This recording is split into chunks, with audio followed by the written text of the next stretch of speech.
Wow, you're going to find out. But before we do that, let me begin. We're going to come back to the top news headline. I hope we are. Yeah. You see this right here, ladies and gentlemen? All right. I said that on January 6th, the Supreme Court was going to convene a panel, and they have an opportunity to do the right thing. And it was led by, you ready? Mm-hmm. This guy right here. In this case, his name is Chief Justice Roberts, and others who might also be guilty of the same crap. Okay? The Honorable John G. Roberts Jr., right, should have recused himself. Here's a certiorari, right?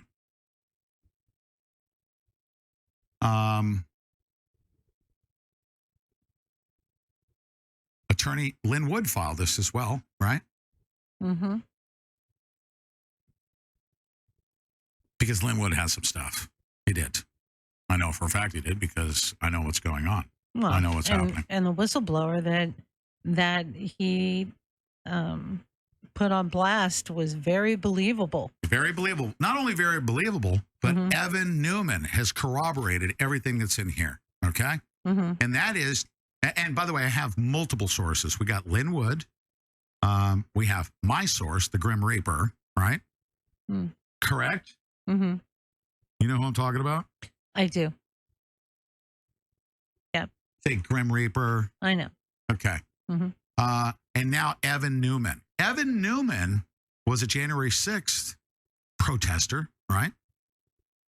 And he was there. There's a good reason for it. Because he's working for the CIA and the FBI. And then they wanted to bring an indictment. The FBI showed up when he was at the airport. And not just questioning him, they actually threatened him. And they said, incarceration is going to be the least of your worries. Keep your freaking mouth shut. And I know the FBI does this because they've done it to people we know, threatening them with obstruction of justice, right? Mm-hmm. But Evan Newman is a little bit different. The FBI set out to threaten him, okay? They threatened him with his life. And then he was let go. How many January 6th defendants or people that show up on the FBI's most wanted list get let go at the airport? How many? How many of them do you know of? I would say none. Is that odd? Right? It is.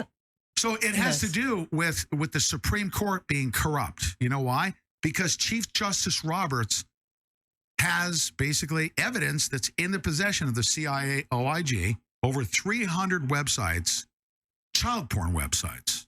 Okay? Wow.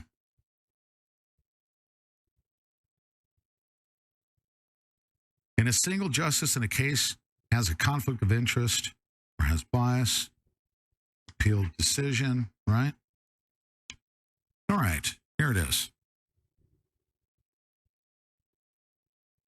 Public statements. Such blackmail. Here it is. An application here against the Chief Justice. Attached to the application, directed to Chief Justice Roberts, also a circuit judge for the Fourth Circuit of the U.S. Court of Appeals.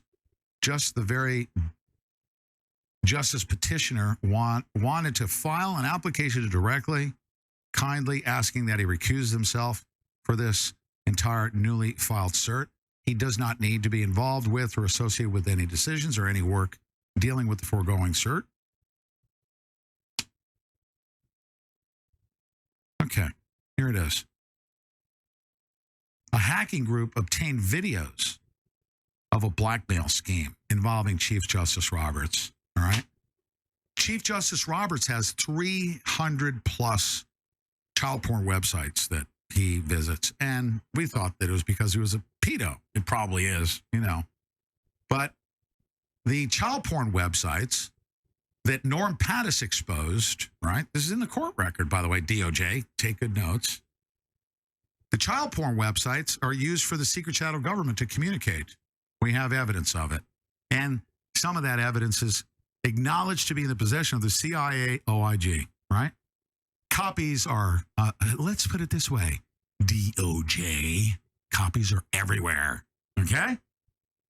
We're just waiting for you to screw up.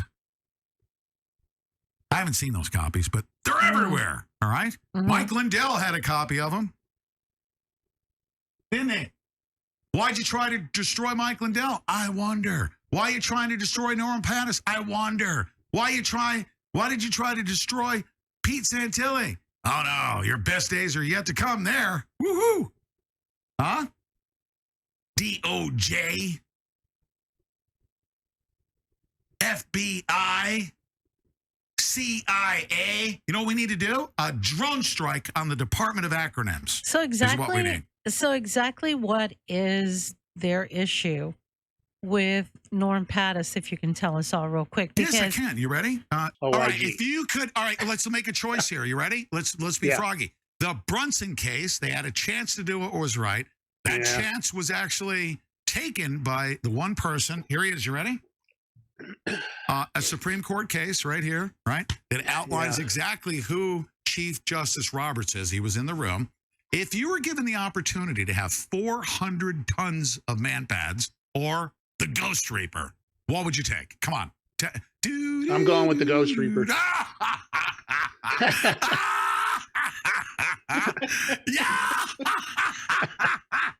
I don't even need to think about that because I know everything he's got. Ladies and gentlemen, you want to now, George, come back up here. Come here. Come up front. So you said people want to know about the Brunson case. We were just waiting, okay?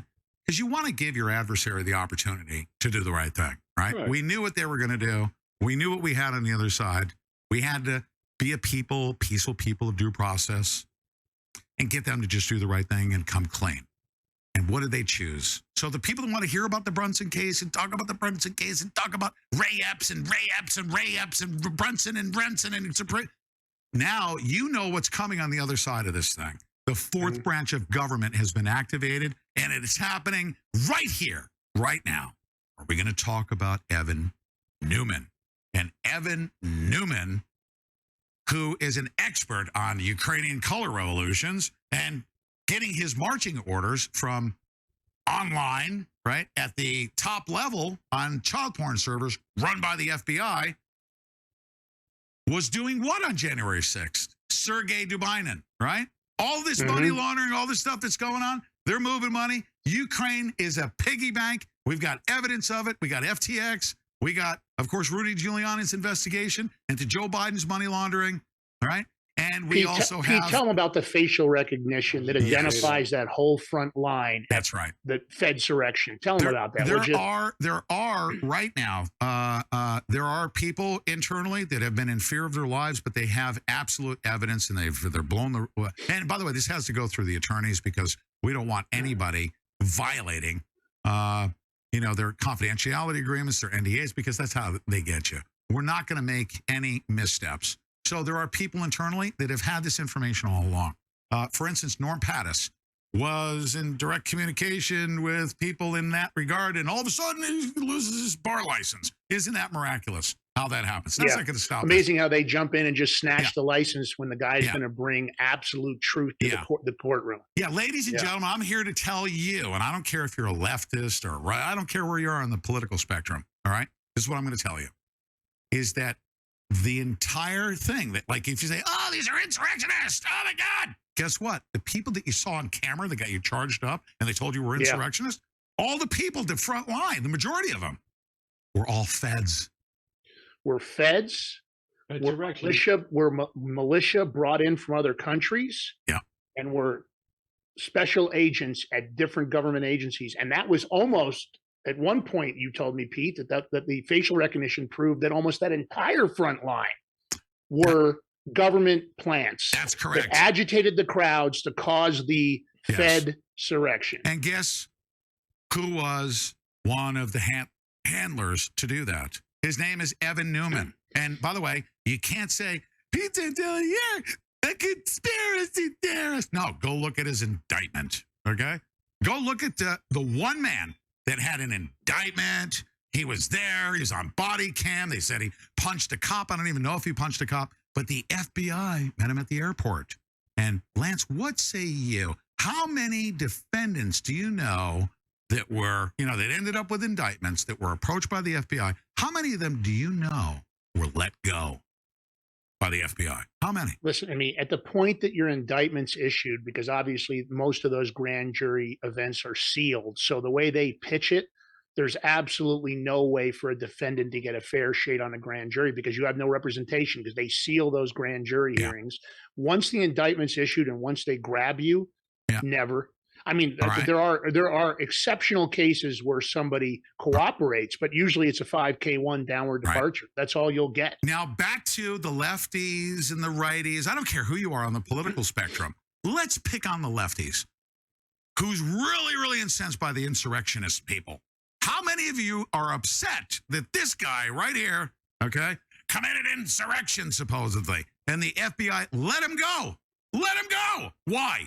Why would you sit there and not be outraged if you're on the left side of the spectrum, you're really, really caught up in this whole insurrection thing, and they let an insurrectionist go, and now he's in Belarus? A former, because I freaking took him out at the knees, right? He got fired from the BLM, but he's SES? No, he's bigger than that. He's SMU, okay? The Department of Acronyms has given them this basically unarrestable 3-letter acronym title where he can just about do anything. And, of course, Newman was working with him. And this is how this guy came to me. You know, you need to explain the special mission units to the public, you know. Those are tier 1 special mission units that you have to realize there's only a handful of tier 1 operators in the entire world. And then what happens is in those tier 1 groups, the SMU is even more elite. Those special mission units, you know, it's a term that's used a lot, particularly in the United States, to describe highly secretive military special operation forces. This is not something that you normally hear about. Like most people they've never heard of the group, you know, that's within the U.S. Army and JSOC, which is the Ghosts. That's a very elite unit that's SMU. And the SMU, what we figured out that this top... Sorry. Oh, that's okay. This top tier communication that they're using for these military units is when Pete is discussing the porn servers, the dead mail drops. That's how they're communicating, and that's also how they're pinning these people down. So remember, there's only 5 tier 1 units in special forces in the entire country. Yeah. And then those SMU units are hand selected out of those units. They're the best of the best. And I'm going to tell everybody this, okay? This information was put out. And you can see, like, oh, man, yeah, but you don't know if the possibility. I said, no, hold on a second. Stop. Pause. We got a trial that's going on right now, right? And we got an attorney, and his name is Norm Pattis, right? And here we are at the Proud Boys trial. And Pete Santilli, right, because they have to provide discovery, right? They have to provide all of the 302 reports. They need to provide, and as a matter of fact, right before, I think it was last Friday, I think it was, there was a miraculous dump. And guess what it was? The tip line. The tip line was just recently dumped. All these tips to come in from everywhere and then indexed to show what was done and who followed up, and it was buried. And they did it right on the eve of trial. Why? Because terabytes of information is hard to go through on the day before jury selection or, you know, a day before opening arguments. And guess what tip was in those tip lines, right? Right here. Tell me, what was it? Oh, here it is. Pete Santilli calling in. Information. However, the lack of information may delay or hurt our ability to investigate. Yeah, here it is. P is in Papa. Know him to look like, and actually he's seen on video taking fences down where it says, you know, do not cross or whatever.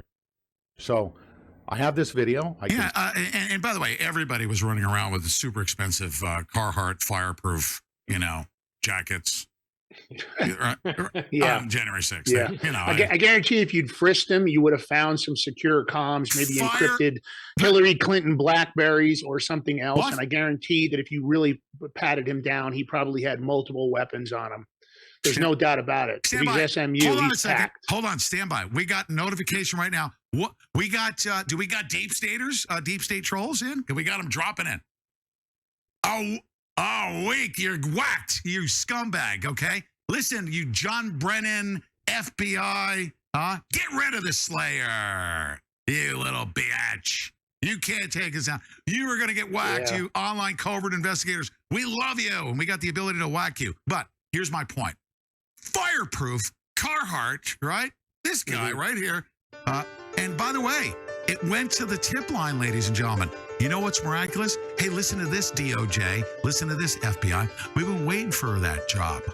We've been waiting to track this guy, and we've been waiting to call our next witness to the stand, Evan Newman, who worked with him, who got his marching orders about the Ukrainians he brought with him, who was working directly with Daniel P. Love, who also frequents FBI servers